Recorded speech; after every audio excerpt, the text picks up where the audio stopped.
Hi, good afternoon, everyone. Thank you so much for joining us for today's webinar. This is the third in our Navigating Uncertainty series. We're really excited to share a lot of good information with you today. As we know, things have really kind of changed and developed quickly day by day over the last several weeks. So we'll give you an update about kind of where we are and where we're going. I am going to just cover a couple of quick webinar housekeeping items before I kick it over to our team.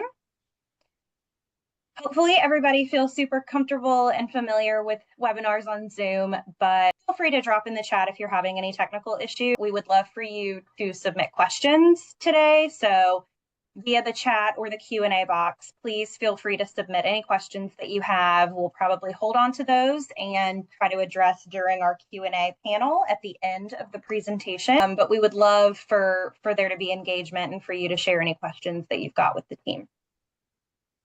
Additionally, just checking audio if you have any issues with for Zoom. Typically for me, hopping out and hopping back in works. But if you're having any other technical issues, like I said, feel free to drop that in the chat and one of us on the back end will work to assist you.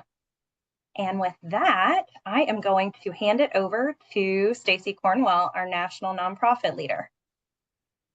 Everyone, I wanted to welcome you to our webinar today as well. We're really excited to be able to provide the third installment of our webinar series that we started earlier this year on all of the uncertainty and how you can navigate it, sharing best practices and partnering with other experts in our industry to bring you those best practices and discussions. Today, we have a very packed agenda.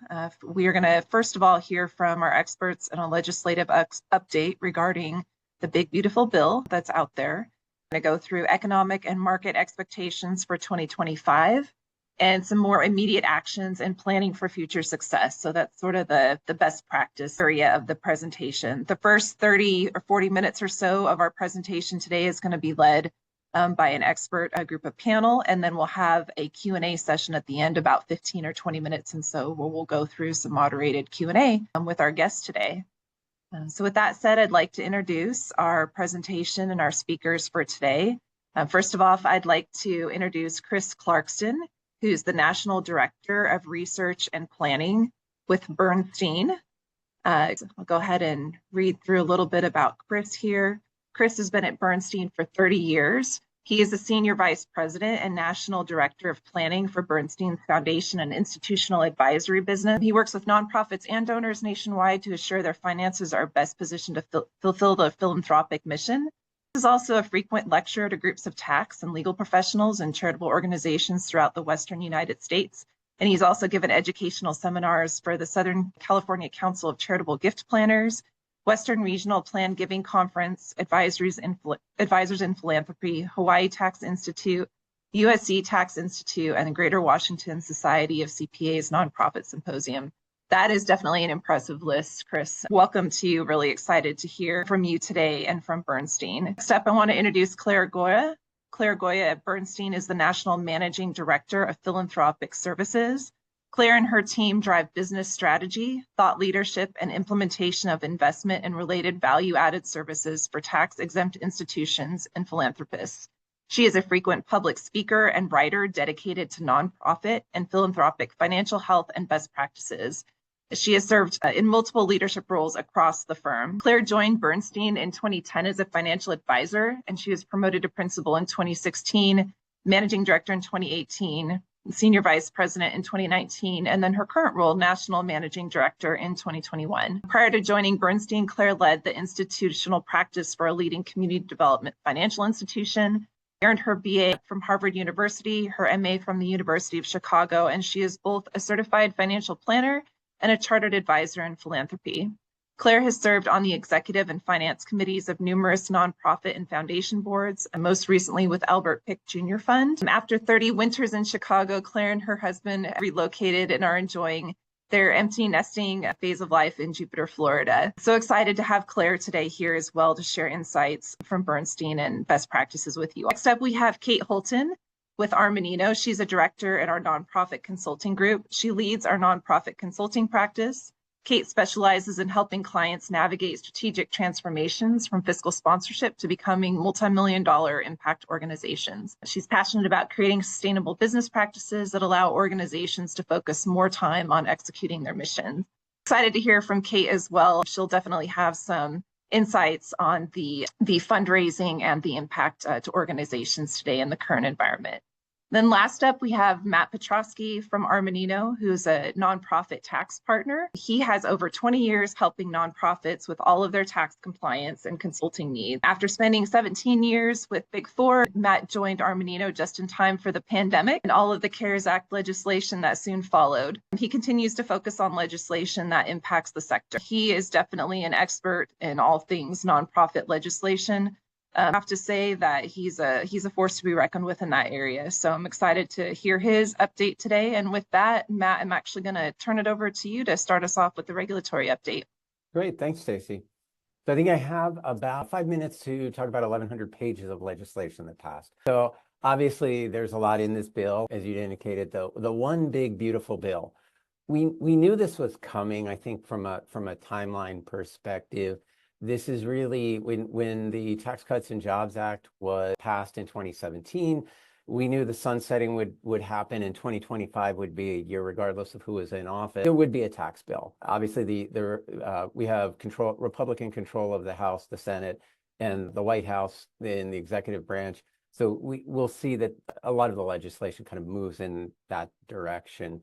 So this, much like the Tax Cuts and Jobs Act, this one big beautiful bill is following the budget reconciliation, which, as everyone recalls, if you can get it through budget reconciliation, you don't need that sort of the supermajority. You don't need it prevents any filibuster. So it gets the legislation through, but you have to have the offsetting pay for. So we'll kind of see a little bit of some of what is impacting nonprofits and some of the other industries have to do with having to pay for some of these tax cuts. I put timeline on there, just a kind of reminder of where we've been. Last weekend was when the House Ways and Means Committee passed their part of the bill. It went through the House. We had some amendments last night, and early this morning, the House passed the legislation. So next step is on to the Senate. Our understanding is the Senate has their own ideas. The Senate is a separate governing body and will not necessarily just pass what the House has provided. So I think there may be some changes. We're paying attention to what that is. But I guess that's sort of the caveat is we're not done yet. Definitely more to come. So on the next slide, I'm just going to go high level into a number of the items that will impact or could impact nonprofit organizations. I think what you see and may find is certain proposals will hit certain sub-niches within the nonprofit sector much harder than others. We know the college and university endowment tax changes will have a significant impact on certain universities. The endowment tax came about in 2017. So that was it was 1.4% tax on certain endowments, and it was based on how big your endowment was relative to the number of students. So there were only about 30 or 40 universities that were impacted previously. It was a 1.4% tax on that endowment income. Now they've changed the definition of the students. International students are pulled out. So what that's going to do is raise that level. And there are brackets, and it goes up to 21% tax. So that is a significant tax that will be borne by certain endowments. And there may be other endowments. I mean, we kind of know that a lot of this is being tied to the protests. So there's sort of that aspect of it, but it will pull in some universities that based on the math equation will have a high endowment relative to the number of students. So more to come there. Private foundation net investment income taxes. So private foundations have always, grant-making foundations have always had to pay a net investment excise tax, 1.39%. And what this is doing is adding brackets based on the asset size. So this goes all the way up to 10% for private foundations with assets over 5 billion. So really kind of targeting the larger foundation. Right now, for foundations that are under 50 million in assets, there won't be any changes. So really here, this is targeted at larger foundations. This next one I can't believe is back in the bill. So the qualified fringe benefit, UBI, so this was the parking tax that came in 2017. Really hard to understand that I'm paying tax on an expense, and maybe it's not even an expense. Maybe I own the parking lot, but my employees park there for free. So we have to figure out what that number is. It was repealed in 2019 because of how bad it was, but it's back. So I think that's something we'll have to continue to explore.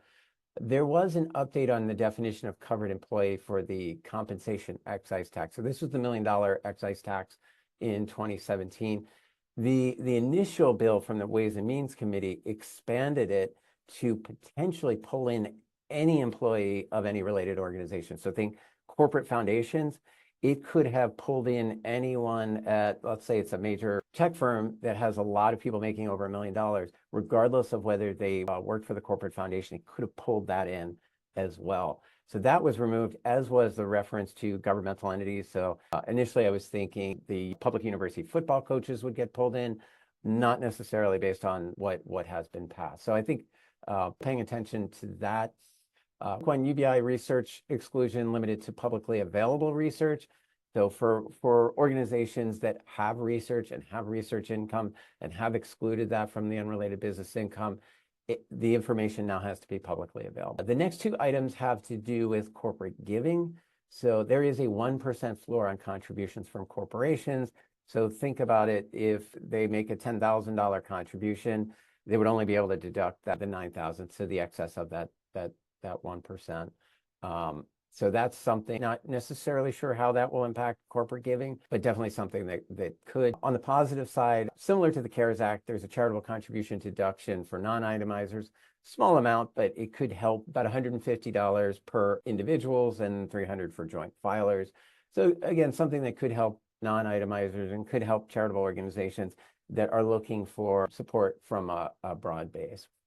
Now, the green energy credit, not everyone is impacted, but we definitely have had a lot of installing solar. That's something that in the initial bill there was going to be a phase out between 2028 and 2031. The updated amendments accelerated that significantly. And so basically, if you haven't started construction within 60 days of the passage of this legislation, you wouldn't be eligible. So we'll see how that goes through the Senate. I know there are a lot of in the different industries, and there's been a ramp up in that industry. So whether that will make it as is to be determined. A few things that are highlighted differently were in the initial bill that could have been significant, but were pulled out of the bill that was passed. So certain royalty income classified as UBI, so that's normally excluded from UBI. However, that would have been subject to UBI. So think about, I think there was, I had read AARP has about $1 billion in royalty. So if you do the math, that would have been a $210 million tax. So definitely significant. We're happy that didn't make it. Hopefully it will stay out. And then this last one had nothing to do with revenue, but a lot. I think we're definitely happy, and I think the industry is happy that this didn't make it. The tax exempt status of terrorist supporting organizations was removed. It sounds like a good bill, but essentially what it did was it provided all the power to the secretary to determine what that organization was, what a terrorist supporting organization was. So any contribution from let's say a grant making organization or another nonprofit that was to an organization that the secretary said, well, no, I don't like what they're doing. I think that's a terrorist supporting organization. So there's just a little too much power. So I think that was something that the industry's happy hasn't made it. But as I always say, once they're out there, you never know when they're going to bring it back off the shelf. So just pay attention. Off to the side, we have what could be one of the bigger, I think, political issues, the changes to Medicare and Medicaid. So the Medicaid requirement is pushed up significantly.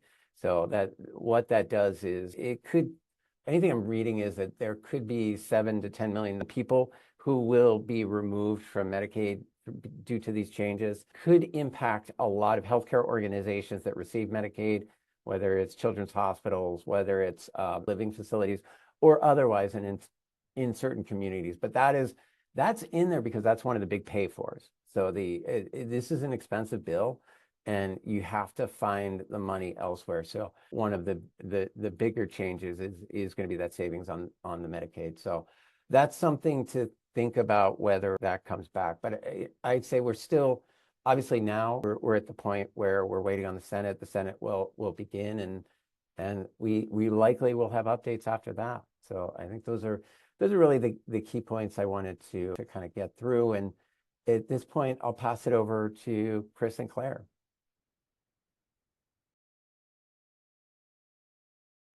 Great. Thank you so much, Matt. I mean, it's just, I didn't even know those two pieces were pulled out. And I did not know that the parking tax is back. So go figure. Like, really? So it's great to see everyone. If you want to go to the next slide, I am just going to provide a little context on who my colleague Chris and I are. So we are part of AB. It's a global investment research and management firm with a vast and diverse range of clients across the globe. So high net worth individuals, pensions, retirement plans, corporations, institutions. We have a consistent mission, and that is to conduct high quality research in our industry and then apply it to our clients' investment portfolios, but also to their broader financial universe. And the effort is all to meet our clients where they're at, to help position them for success, whatever that might mean to them. And so as you can imagine, success for our tax exempt, our nonprofit clients, our foundation clients, may look very different than other types of investors. So if you want to go to the next slide, Chris leads our research and our analytics, and I lead our overall strategy for our nonprofit clients. So our focus, just to, again, for a little context here, is nonprofits and foundations that have funds to invest, but have a lean executive team, a volunteer board, a significant fiduciary responsibilities that may outpace your infrastructure. So we can step in and really provide a holistic sort of perspective as a fiduciary partner to move the needle forward, given your organization's financial position. So really to move it forward for financial resilience and strength. So the 4 pillars of our work are, portfolio management. It's what we do. It's the core of our business. Policy and governance. So everything from, the investment policy, spending, acceptance, stewarding in and then shepherding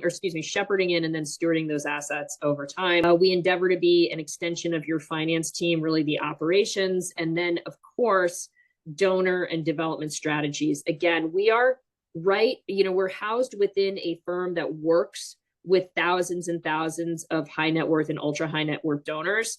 So we've really recreated the materials, the research, the resources that we provide for those clients and create access for our nonprofit organizations who are clients for you to use in your outreach as well. So on that note, as investor, I have the very easy task of talking about what's going on in the market. So if you want to go to the next slide, certainly uncertain was the theme of our most recent sort of outreach to clients. And so here's, I guess a high level synopsis of what's been going on.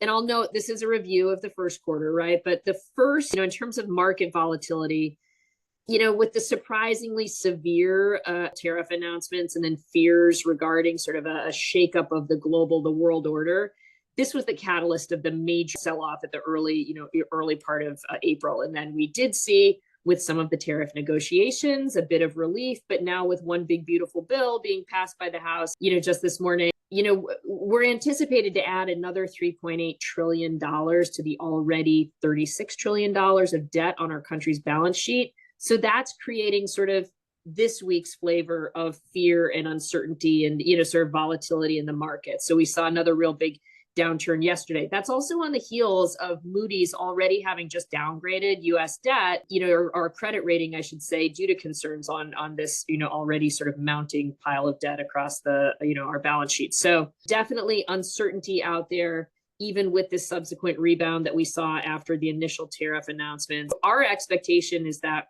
we will see, or I should say the likelihood is very high of a recession, and inflation is likely to be elevated. The Fed is in a real bind. They don't want to react too quickly and effectively sort of lose the dry powder that they gained by going through the painful process of raising interest rates significantly just a few years back to where they are now. But we do expect to see 2 to 3 interest rate cuts in 2025 to the tune of about 75 basis points or 0.75%. With all of the chaos and uncertainty and change afoot, the investment advice seems pretty vanilla, amazingly. It's about diversifying your portfolio, right? first reassessing the cash that you might need to get through this near term, but then ensuring that your long horizon investments stay invested without all the eggs in one basket. This is really important right now. So for some investors, this means that across stocks, you're invested globally by market cap and sector, right? And with bonds as well, globally. But for those investors who are either accredited, you have $5 million or more in your portfolio, or qualified, you have $25 million or more in your portfolio, we are more than ever firmly advocating for diversification where you can into private markets as well. At least have the conversation to open up the opportunity set so that your entire portfolio isn't really, feeling the whims and fears of the publicly traded markets. And so there is, as you're going through these materials afterwards, and we will send these out to folks, there's a great resource here that was just updated by a colleague of ours on all things asset allocation for your finance and investment committees. It's called Balancing Structure and Flexibility. Highly recommended as a resource for you. If you want to go to the next page, I'll just share that near-term forecasts for the economy and the markets should always be taken with a grain of salt, but especially now. But directionally, we're always asked the question. So here are some of our key economic and market expectations for 2025. US GDP, it will slow, right? Roughly 1%.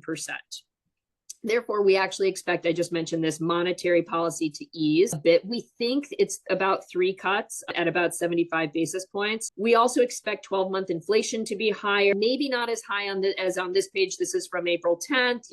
This was right at, around Liberation Day and the initial sort of tariff announcements, but still elevated, right? Still elevated. And then as for the S&P, unfortunately, we really expect for this year to wrap up with the S&P at lower levels than, the year-end 2024. Certainly, we've already seen a pretty big downturn and some rebound and slower earnings, right? And lower price to earnings ratios. So really a kind of meh year for the S&P and for stocks. Again, another one of those reasons for folks to look at as we're looking at the, projecting forward, consider other types of investments really beyond stocks and to get a little less volatility. Bonds are actually pretty, as a starting point in this environment, we have higher interest rates, right? So you're generating some income for, tax exempt clients, for nonprofits. You're not paying tax on these bonds. So you don't have to be in municipal bonds. You can be in taxable bonds, globally diversified. We're looking at almost the same, if not better returns in 2025, as you might see in your stock portfolio, honestly, in the near term. So high quality intermediate duration bonds are actually in the near term a pretty nice place to be. So what does this all mean for you as nonprofits, or for all of this? How do we kind of distill this down for you? If you go to the next slide here, on the left-hand side of this page, these are all the questions that I've just been addressing, right? That all investors are asking, right? Is the stock market overvalued? Should we be invested globally? How much more will the Fed cut? What risk does this deficit impose, right? On the right-hand side of the page, though, these are the questions that are equally, if not more pressing, for our nonprofit clients and our philanthropic clients today, right? These are where we're building our strategic advice, and based on everything I've shared, but also on these critical issues. So things like, should we adjust our cash position in the near term? How are these federal funding cuts affecting us specifically? What skills and experience do we need to navigate what's next? How can we balance rising costs and tariffs? Where can we find trustworthy information? These are just a few of the questions that we're getting from organizations. And really the theme is, how do we move forward with today as a starting point? And so we've actually developed, if we go to the next slide, I'll just share in terms of finding information we trust. First of all, thank you, Armanino, for hosting this, because clearly Matt and team and Stacie are great resources in terms of where you can find information you trust. When you have these materials, though, we cannot create slide decks that have information that is updated, like every week it's new. And so here are some resources answering some of the questions our clients are asking. I'll share the National Council of Nonprofits has done a phenomenal job keeping up with this. Really, if nowhere else, go there. They are on it. Diane Yentl, the new, the CEO there, it's been really amazing. For more specific information on, funding cuts and layoffs, the Urban Institute has some interesting materials, the Chronicle of Philanthropy. Again, there are a bunch of different resources here to help you move forward. But again, I would say like the number one, National Council of Nonprofits, just phenomenal work there. We have put together really sort of a 4-step approach to working with our clients during this time period. So if you want to go to the next slide, I'll just walk through that a bit. And this is really about, how do we move forward? What are some concrete action items we can take? So the first is just defining those gaps and opportunities. Which government contracts are at risk for us, or which grants are evaporating, and what portion of our budget is at risk, right? Out of necessity, perhaps, which other, in terms of opportunities, which other organizations are open to collaborating, sharing services, helping find a home for certain programs, right? So we are in an era of consolidation. And so we really do need to be looking broadly at who are some of our partners. No one is going to be able to get it done alone, right, in this environment. So truly looking collectively at, across our bases of stakeholders at how we can get our mission accomplished, it will be really important. A reserves analysis. Chris is going to go into more detail on this, but how much cash do we need to have on hand in order to cover near-term shortfalls, and also potentially to fund new business models that we'll need to implement to survive? This is a cornerstone of our work and our advice today with nonprofits. So I'm excited to have Chris here. The third one is just controlling the controllables, right? This is a time to focus. So not letting fear or frustration derail us from the work that needs to be done.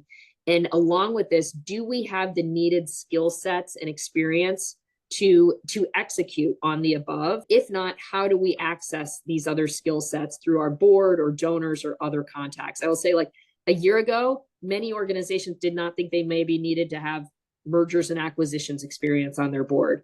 But today, some organizations might, right? And so these are some things to be really thinking about. And then finally, executing the game plan. If changes are needed at your organization, and some are going to be affected far more than others in this environment, if changes are needed, then establish the governance, establish the board and executive committees needed and committed to make this happen and timely. Set deadlines, because time is not a luxury that we necessarily have in this environment. So with that, I'll turn it over to Chris to really dig into this reserves analysis.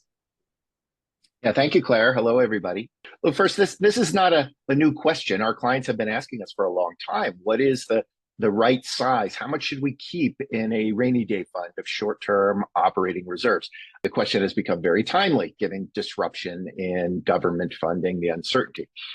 What we've always felt is, rather than just following a rule of thumb, everybody should have a certain number of days of cash on hand or months of expenses in reserve, we want to tailor that recommendation to the unique risks that a nonprofit faces, that they might run into a shortfall of their revenues versus expenses.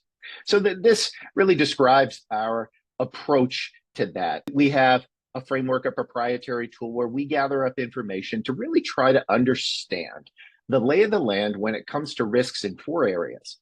First, surrounding revenues. How predictable and reliable have the revenue streams been? Have they been susceptible to disruption? What was the experience in the pandemic? What's the exposure to government contracts? How diversified or concentrated are the different sources of revenue? And the greater the uncertainty, the greater the concentration, well, the more you ought to have on hand in that operating reserve fund. We also look at spending. Here, the idea is, how flexible can the nonprofit be? Can you adapt to a changing revenue picture and downsize programs if necessary? Or do you have a lot of fixed commitments, rent, debt, multi-year payments, et cetera? Well, the greater the level of flexibility, then perhaps the less that you might need on hand in a reserve. We also look at timing. Sometimes the amount that comes in the door, the amount that goes out the door, those are perfectly matched during the course of the year, but the timing is not at all. Fundraising, gala, a lot of year-end giving in December, maybe a couple of foundation grants that come in at different points in the year, but you have bills to pay all year long. Well, the greater the seasonality and the mismatch between the timing of the inflows and outflows, the more you should have in reserves, especially then if one of those big revenue sources is delayed for a period of months. Lastly, borrowing. We also want to factor in, if you do have access to any sort of letter of credit or borrowing facility, even if it's not the very first place you'd turn in a pinch, we do want to take account for it. But by the way, on the right there, I've shown, we have a list of questions that we tend to ask to gather up the data that we need. If there's anybody on the call that decides, we should take a look at this and assess our reserves. We'd be happy to send that over and do this kind of work for you. But let me show you, though, a couple of high-level example results.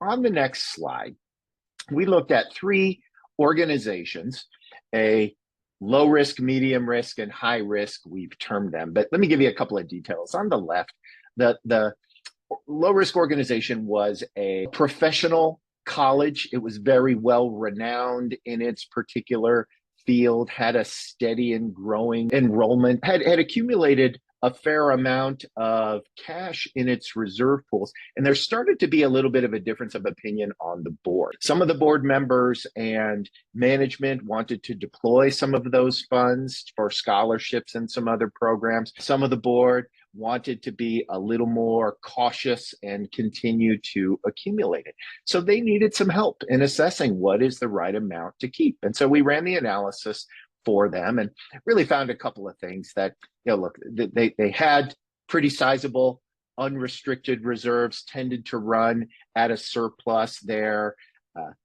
alumni base created a nice pool of donors for them. In fact, they had a few very successful alumni that could even step in to lend funds if necessary. Expense-wise, while it's a little difficult to change the budget during the course of the school year, there was opportunity from a year-to-year basis to be a bit more flexible. When we run our analysis, we tend to often recommend that organizations hold between 3 and 12 months of operating expenses. Frankly, many between 3 and 6. These folks, though, there were no real red lights flashing here. They came in right at that floor of 3 months of expenses. What that did, though, is it allowed them to free up a portion of those excess cash reserves to be able to advance the mission, in this case, some scholarships for students in need. The middle example, this was a professional association. It derives revenues from membership dues and a conference. They had a bit of a rough time during the pandemic when they had to switch from an in-person to a more virtual. When we ran the analysis for them, it was clear that there was a pretty big timing mismatch between a big inflow of revenues surrounding that conference, but expenses that might be incurred before then. So the recommendation was just a little bit higher, about 5 months expenses in that operating reserve. The example on the right, this was an animal-related charity. They had some pretty significant fixed expenses to own and operate a facility. They also had some pretty significant donor concentration among a couple of foundations, some fixed debt expenses when they had purchased a building. So there were some concerns here. If all of a sudden there was a disruption in their revenues, that they would be in for some challenges. And so made a lot more sense for them to keep more reserves. When we ran the analysis, the results were about 8.5 months of expenses. Look, really, I bring these up mostly so that you all can take a look. Gosh, where do we think we fit in terms of that overall risk profile on the spectrum? And does it feel like we're in the neighborhood in terms of months of expenses, or is there a significant deviation? Maybe we should revisit that. In terms of reserves, if we could go to the next slide, I wanted to talk about 2 other aspects, one of which is covered here, is that I continually run into organizations that are creating this headache for themselves by spreading around their cash reserves in $249,000 increments at a bunch of different banks around town, when frankly that really isn't necessary anymore. And of course, the reason that that's often done is to fall within the FDIC government insurance limitations, which cap that at up to $250,000 per depositor. But what many investors just aren't aware of is that there is a sister coverage protection called the Security Investor Protection Corporation, the SIPC, which covers investment managers like Bernstein. Now, the coverage for investments is up to $500,000. Firms can purchase supplemental coverage. In fact, Bernstein has it up to $100 million, per client. And even for cash type investments, for example, a money market fund, that's covered as a security in that up to $100 million range. So there really is not that need to play the whack-a-mole with your $250,000 deposits. You can get coverage and make your life easier. But by the way, I'll just mention in the money market too, these days, a government money market fund that invests in government securities, Fed deposits, are really not taking any credit risk, daily liquidity. You do still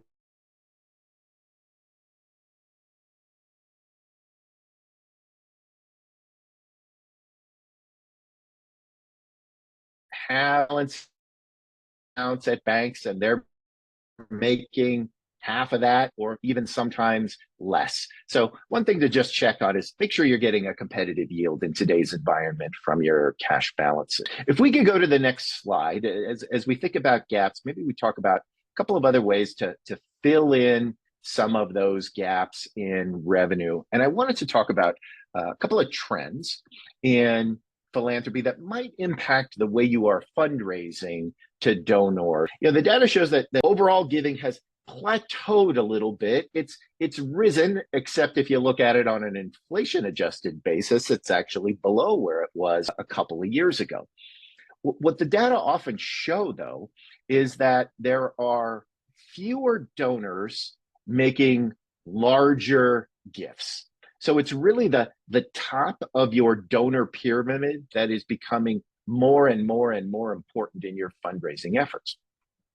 We've also got the great wealth transfer that is on the way, right? Estimates of $124 trillion, over the next few decades that are going to pass to younger generations. By the way, as part of that, it's projected that 18 trillion is going to go to nonprofit organizations. So by the way, if you are not asking and setting yourselves up for success as a recipient, you know what? Somebody else is.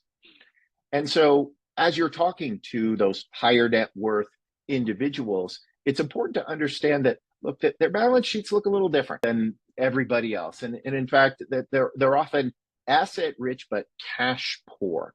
So you need to position yourselves to work with these families and for these assets. A few of the resources when we send out the slides are on the right of some of our research on working with this cohort of donors. By the way, I would just suggest that one of the consequences of that, it means that planned giving is no longer a nice to have, it's a need to have.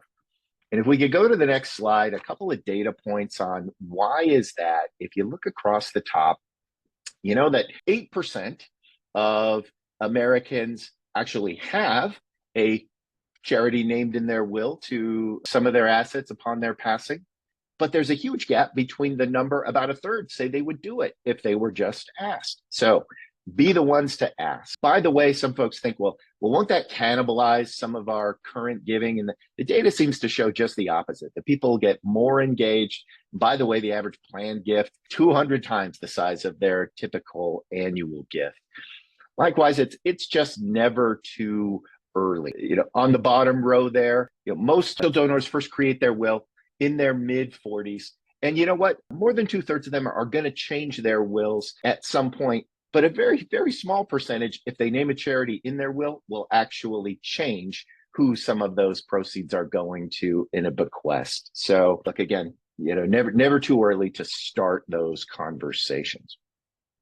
Boy, when it comes to planned giving, lots of vehicles, lots of strategies. If we could go to the next slide, I sort of think about things in this framework where above the black line in the middle from the donor's point of view, those are strategies that are going to benefit solely the nonprofit, purely philanthropic strategies. Below the black line, those are what I'd call partly philanthropic strategies where the donor can get something back of income or transferring wealth to kids free of gift and estate taxes. Left to right is a timeline of when the nonprofits can actually receive and benefit from those strategies. Some today, some over time, or some of those aren't going to come until a future event, perhaps at the death of the donor.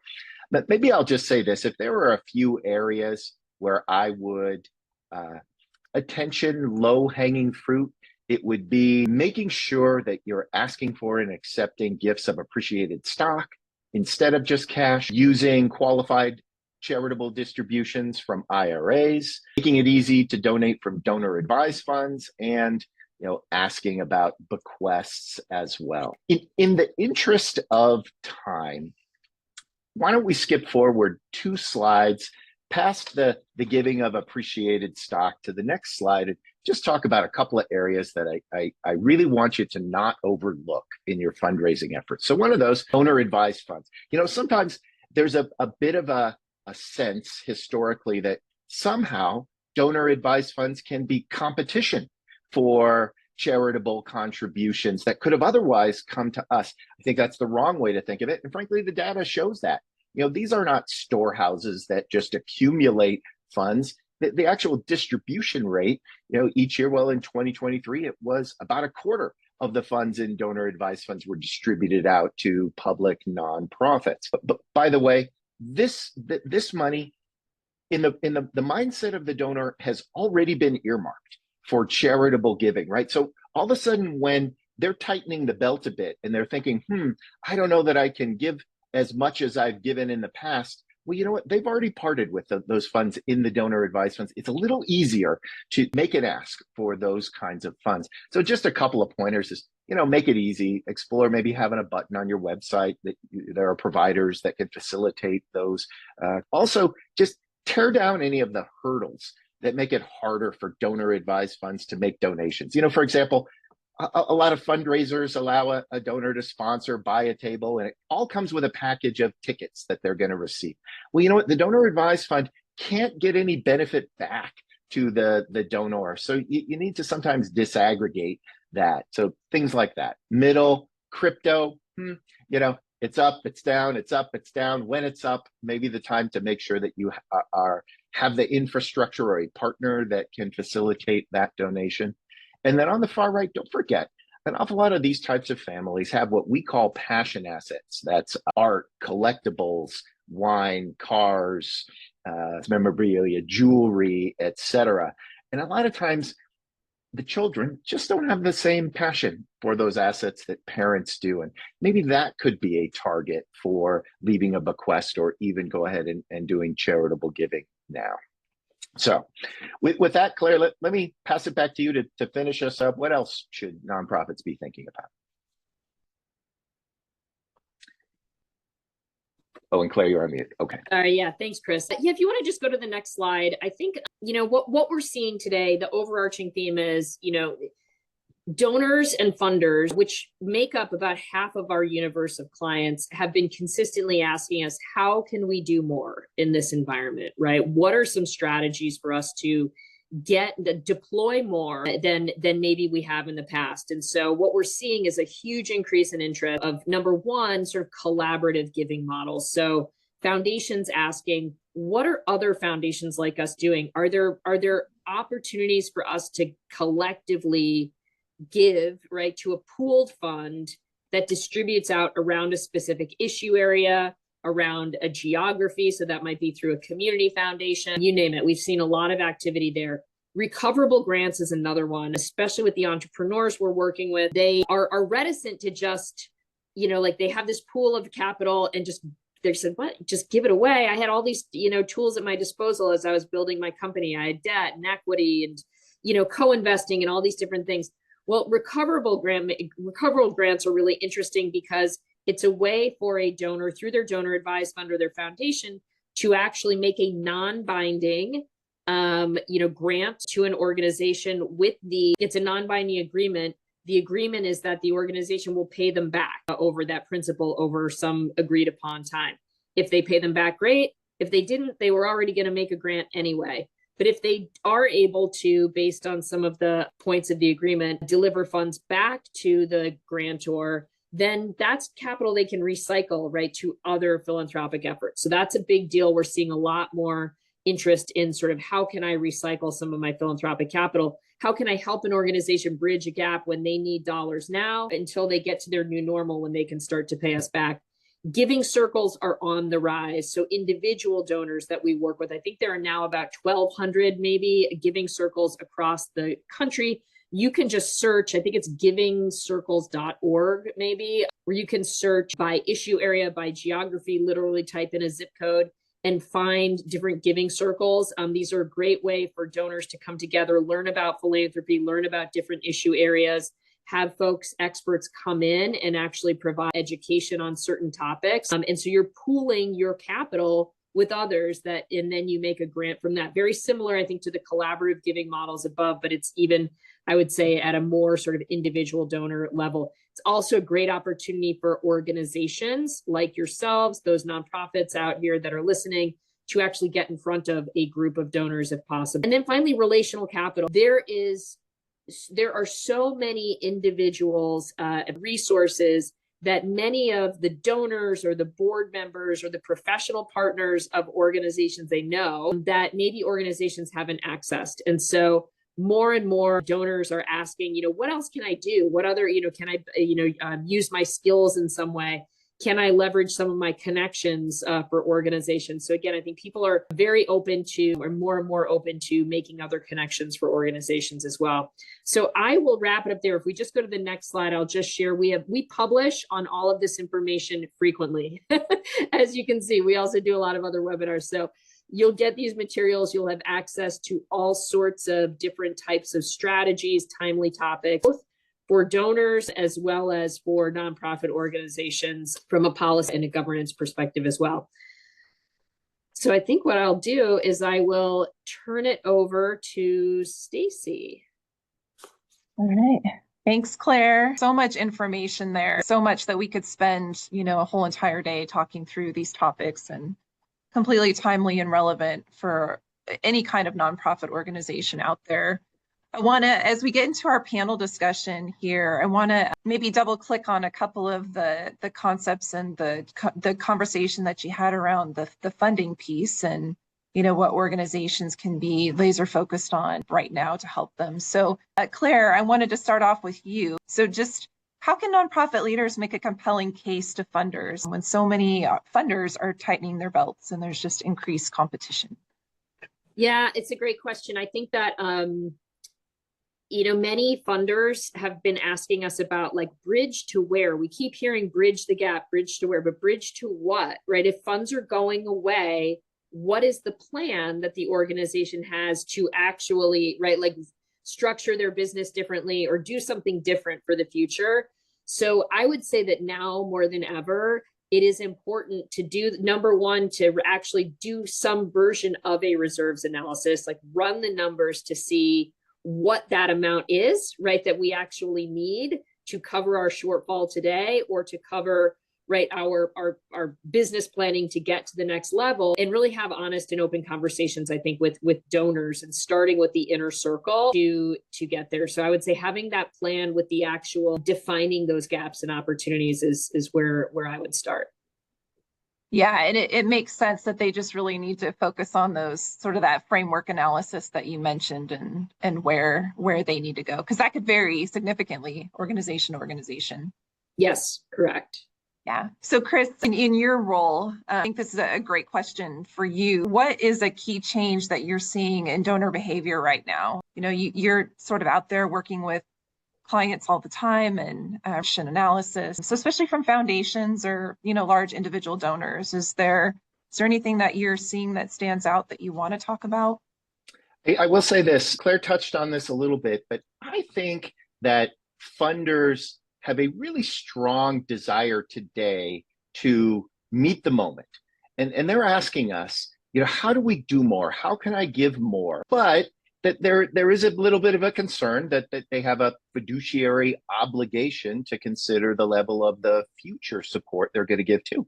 So we're often, being asked, well, gosh, can I make a larger distribution than my required 5% grant? By the way, that's a floor, not a ceiling, but can I make a larger distribution, and what will be the long-term impact that might have on the foundation? And so we've done some research on this within the slides and publications. There's a link to a doing more with less.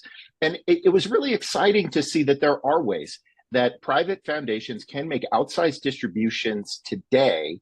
And ultimately, it might mean accelerating some of their granting, curbing back just a little bit.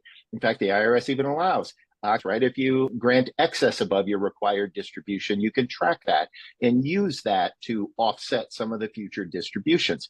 Well, when we looked with our long-term forecasting, it was amazing that the impact was almost the same.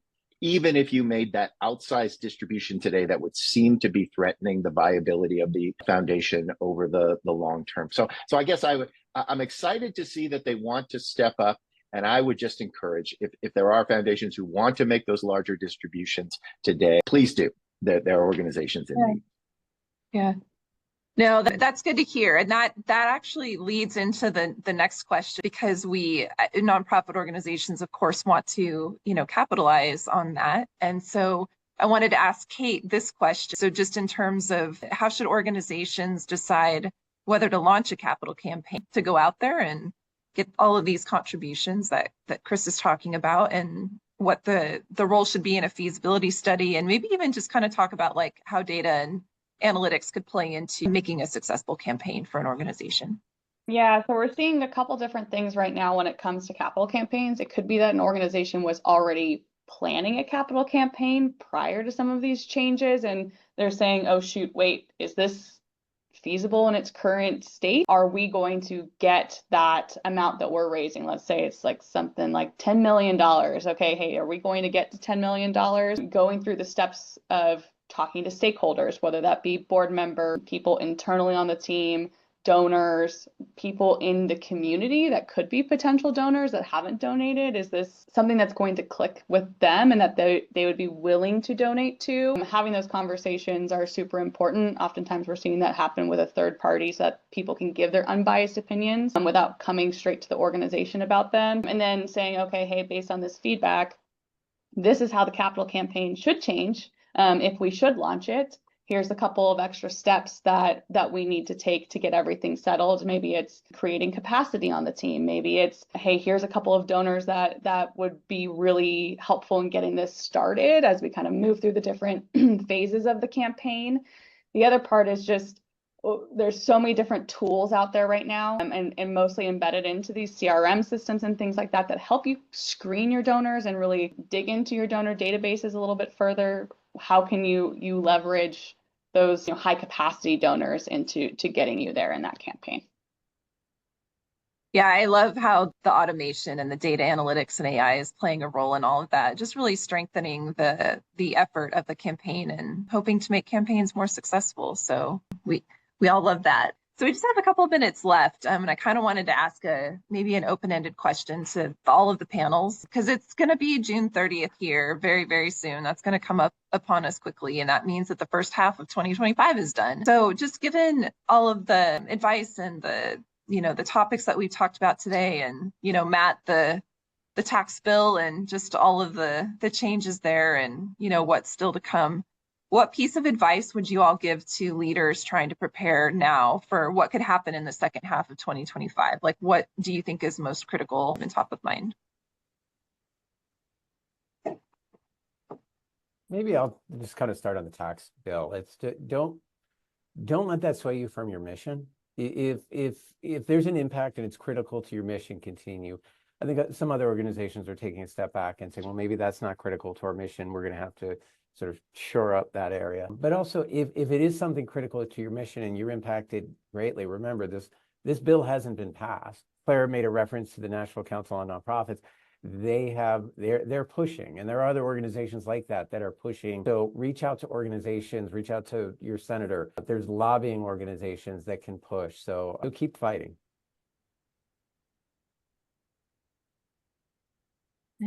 Yeah, I love that advice. I think that also in an environment where there's so much chaos and so much uncertainty, I think just, it's like getting up every day and fighting the good fight, right? Just, listing some of those things. I'm a big sort of checklist person, and I feel like for an organization, leaders, tend to need to, and board members, right, need some very, breaking down some of these big issues into bite-sized actionable items is really important. That's why I keep going back to the reserves analysis, because it's a very concrete, structured tool, right? Something that you can use to get a better sense of, okay, what are the parameters? What are the very concrete things that we need to be taking care of, and just kind of moving forward from there. So just, yeah, not letting fear and frustration kind of derail you.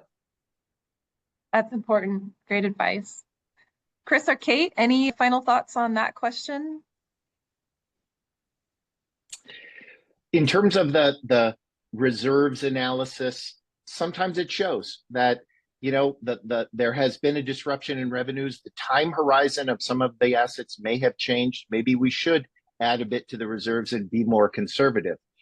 On the other hand, if you're thinking about making your investment portfolio more conservative just because of the uncertainty out in the markets, that's generally not a good idea. Better to stick with the diversified asset allocation. And boy, I think we've seen there are going to be some ups and downs in this ride over the next few years, but it's very easy to make the wrong decision at the wrong time. So you want to be thoughtful about sizing and investing those pools. Good point. Yeah. Now, I was just going to say, don't panic, which pretty much sums up everybody else's statements. So don't panic, get through it. There's a lot of people and organizations that are here to help and guide you through it. So don't panic, call a friend. I love that. Final thoughts. All right. Well, thank you all. This has been an amazing webinar today. Lots of great information, so much to unpack. I know that there's probably additional questions that have come in from the audience and attendees. We will be in touch with next steps on ways that we can continue the dialogue and conversation, and how we can continue to interact with our nonprofit community, all of you online, and further beyond that. But we wanted to thank you again today for joining us for the webinar, and a big thank you to Bernstein, Chris, and Claire. Really appreciate your thought leadership and your expertise on these topics. I hope you have a great day, everyone, and we'll talk to you all soon. Thank you. Thanks, everyone. Thanks.